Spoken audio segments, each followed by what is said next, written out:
Very good morning.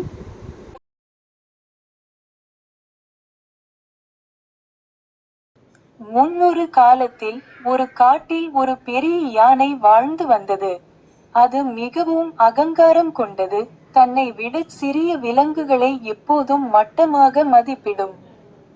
அதே காட்டில் ஒரு எறும்பு குடும்பமும் வாழ்ந்து வந்தது. ஒவ்வொரு காலையிலும் அவை உணவு தேடிச் செல்லும். திரும்பி வரும் வழியில் அந்த யானை மற்ற விலங்குகளை தொந்தரவு செய்வதை அவை எப்போதும் பார்க்கும்.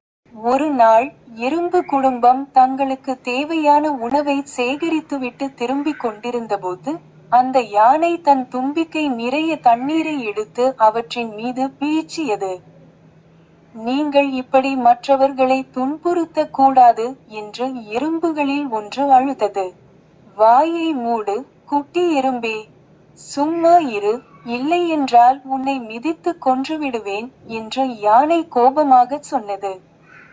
அந்த பாவம் எறும்பு அமைதியாகி தன் வழியே சென்றது.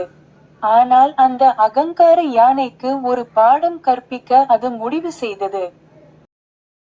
அடுத்த நாள் யானை தூங்கிக் கொண்டிருந்தபோது, அந்தச் சிறிய எறும்பு மெதுவாக யானையின் தும்பிக்கைக்குள் ஊர்ந்து சென்று அதை கடிக்கத் தொடங்கியது. யானை விழித்துக் கொண்டது.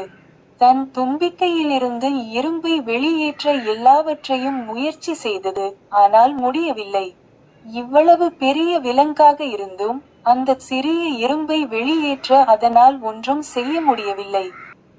யானை அழத் தொடங்கி எறும்பிடம் மன்னிப்பு கேட்டது.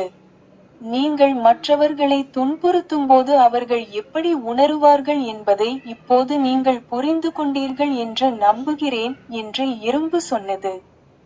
ஆமாம், புரிந்து கொண்டேன். ஆமாம், புரிந்து கொண்டேன் என்று யானை அழுது வெளியே வருமாறு எறும்பை கெஞ்சியது. எறும்பு யானையின் மீது இறக்கப்பட்டு அதன் தும்பிக்கையிலிருந்து வெளியே வந்தது. அன்று முதல் அந்த யானை எந்த விலங்குகளையும் தொந்தரவு செய்யவில்லை.